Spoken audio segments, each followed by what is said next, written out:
कैसे बच्चों आप लोग?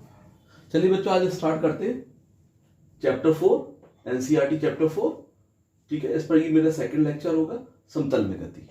हम वेक्टर की बात कर रहे थे, थोड़ा उसको आगे बढ़ाते हैं कि भी भौतिक राशियां दो प्रकार की हैं, अदिश और सदिश। ठीक है, अगर हम यहां पर सदिशों के प्रकार की बात करें, सदिशों के प्रकार, तो बच्चों सबसे पहले मैं यहां पर बताता हूं समान सदिश या वेक्टर। समान सदिश या वेक्टर, तो मैं वेक्टर बोलूंगा, इसको समान वेक्टर है। जैसे बच्चों एक वेक्टर मेरे पास ए है और दूसरा वेक्टर बी, ये दूसरा वेक्टर बी है। पिछले लेक्चर में मैंने आपसे कहा था कि भाई जो लंबाई होती है वेक्टर की वो क्या बताती है, उसके परिमाण को बताती है। ठीक है, और जो शीर्ष होता है, हेड होता है, दिशा को बताता है। यहां देखिए आप, दोनों की दिशाएं समान है। दिशा कैसी है दोनों की? समान। ठीक है, लंबाइयां कैसी है? समान। लंबाई कैसी है? समान। लंबाई समान है तो परिमाण कैसा होगा? समान। ये भी समान होगा, तो अतः ये दोनों वेक्टर क्या माने जाएंगे? बराबर माने जाएंगे। ए बराबर बी वेक्टर। और भी ज्यादा हो सकते हैं, और भी कई वेक्टर हो सकते हैं जो एक ही दिशा में हो और समान लंबाइयों के हो, वो सभी क्या कहलाएंगे? समान वेक्टर कहलाएंगे। या इनको हम समानांतर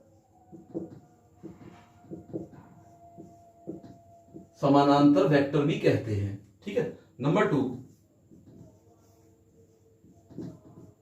विपरीत वेक्टर। विपरीत वेक्टर बच्चों, जैसे मान लो एक वेक्टर ए ये है, ए वेक्टर, और दूसरा वेक्टर बी ये है।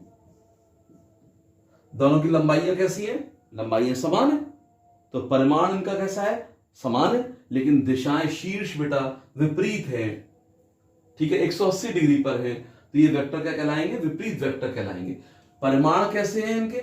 बराबर, ए बराबर बी, लेकिन बेटा दिशाएं क्या हैं? अपोजिट। जैसे ही मैं यहां पर एरो लगाऊंगा तो मुझे यहां पर माइनस चिपकाना पड़ेगा, माइनस साइन चिपकाना पड़ेगा। तो अब ये कैसे हो गए? विपरीत वेक्टर हो गए। तो इनको हम विरोधी समानांतर वेक्टर भी कहते हैं। विरोधी समानांतर वेक्टर भी कहते हैं। ठीक है, तो ये समान वेक्टर हो गए, ये विपरीत, ये समान सदिश या समान वेक्टर हो गए, या समानांतर वेक्टर हो गए। ठीक है, जिनकी दिशाएं सेम है, समान है, और लंबाइयां समान है।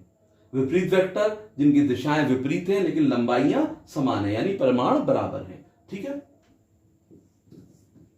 एक होता है समतलीय या एक तलीय वेक्टर। समतलीय वेक्टर, समतलीय वेक्टर जो एक ही तल में हो। जैसे ये बोर्ड है, बोर्ड में ये दोनों ए बी या ए माइनस बी वेक्टर बने हैं, तो एक ही तल में है। ठीक है, या मैं एक तल को ऐसे बना दूं, जैसे एक हॉरिजॉन्टल क्षैतिज तल ले लिया बच्चों मैंने। ठीक है, एक किताब ली या प्लेन का पेपर लिया, उसको ऐसे क्षैतिज रख दिया इस तरीके से, और इस पेपर पे दो वेक्टर या तीन वेक्टर बने हुए हैं, vector A, vector B, vector C, एक ही तल में है। ठीक है, एक तलीय या समतलीय वेक्टर कहलाएंगे। ऐसे ही बच्चों मैं कह सकता हूं यहां पर कि अगर यानी एक रेखीय वेक्टर, एक रेखीय वेक्टर कौन से होंगे? जो एक ही रेखा में होंगे, एक ही लाइन में होंगे। जैसे ये ए वेक्टर हो गया, बी वेक्टर हो गया, हो सकता है तीसरा वेक्टर विपरीत हो, सी वेक्टर। ठीक है, तो ध्यान रखिए रेखा एक ही है, लाइन एक ही है, तो ये एक रेखीय वेक्टर कहलाते हैं। ठीक है, अब जो नेक्स्ट वेक्टर की बात करते हैं हम, ये आप इसका स्क्रीनशॉट ले सकते हैं। अब नेक्स्ट वेक्टर की बात करें, इसकी हमें बहुत ज्यादा जरूरत पड़ती है। पांचवा एकांक वेक्टर या इकाई वेक्टर भी बोलते हैं, इकाई वेक्टर, एकांक वेक्टर या इकाई वेक्टर यानी यूनिट वेक्टर, यूनिट वेक्टर। बच्चों नाम से ही क्लियर है, यूनिट यानी वन, तो इसका जो परिमाण होता है, परिमाण क्या होगा, वन। इसकी वैल्यू या मैग्नीट्यूड क्या होगा, वन के बराबर होगा। ठीक है, तो एक बात तो ये ध्यान रखनी है इसके अंदर एकांक वेक्टर में कि भाई इसका परिमाण क्या होता है, एक होता है, वन यूनिट होता है। दूसरी बात, ये किसी भी वेक्टर की दिशा को बताता है, यानी किसी भी वेक्टर की दिशा को बताता है, दिशा को बताता है, ये किसी वेक्टर की दिशा को बताता है। ठीक है, अब से लिखते कैसे हैं, प्रदर्शित कैसे करते हैं, जैसे ए वेक्टर है मेरे पास, ये वेक्टर, इसका मुझे एकांक वेक्टर लिखना है, तो ए वेक्टर का एकांक वेक्टर या एकांक सदिश, तो बच्चों इसे लिखेंगे ए, ऊपर एक कैप लगा देंगे, तो पढ़ेंगे क्या इसको, ए कैप, क्या पढ़ेंगे, ए कैप, ये पढ़ा जाएगा, ए कैप पढ़ा जाएगा, क्योंकि ऊपर एक हेड या कैप लगा रहा हूं मैं, तो ए वेक्टर का एकांक वेक्टर ए कैप है। थोड़ी और बात कर लेते हैं, इसको बच्चों में एक फॉर्मूले की तरह भी लिख सकता हूं, जो एकांक वेक्टर होता है, एकांक वेक्टर ए का, ये बराबर होगा वेक्टर ए और उसका परिणाम यानी परिमाण जो है कितना, यानी ए वेक्टर का परिमाण ऐसे लिखा जाता है बच्चों, ऐसे दो कॉलम बना के, इसे मैं मॉड्यूलस भी या मॉड भी कहता हूं, क्या बोल सकता हूं, मॉड्यूलस या मॉड ऑफ वेक्टर ए। ये क्या बता रहा है, ये क्या बताएगा, परिमाण को बताएगा, यानी वैल्यू को बताएगा या मैग्नीट्यूड को बताएगा। ठीक है, अब इससे एक चीज बड़ी इंपॉर्टेंट हमें मिल जाती है, जैसे अगर मैं इसका इधर गुणा कर दूं, यानी ए कैप से ए का मैग्नीट्यूड का गुणा कर दूं यहां पर, तो मेरे पास आ जाएगा ए वेक्टर बराबर ए वेक्टर का मैग्नीट्यूड और उसका यूनिट वेक्टर। याद है, तो बड़ा इंपॉर्टेंट फॉर्मूला होता है, इसको मैं ऐसे भी लिख सकता हूं बच्चों, यहां जैसे कहीं पे भी मुझे जरूरत पड़ती है, जैसे वेक्टर ए का मैग्नीट्यूड या वेक्टर बी का मैग्नीट्यूड, बार बार देखो एरो और ये कॉलम मॉडुलस का साइन लगाने की बजाय मैं क्या लिख दूं, ए, और इसको क्या लिख दूं, बी। तो इसको मैं अब यहां पे भी ऐसे लिख सकता हूं, ए का मैग्नीट्यूड यानी ए वेक्टर का मैग्नीट्यूड सिंपली ए लिख दो और ए कैप लगा दो। ठीक है, अब जैसे हम बात करते हैं,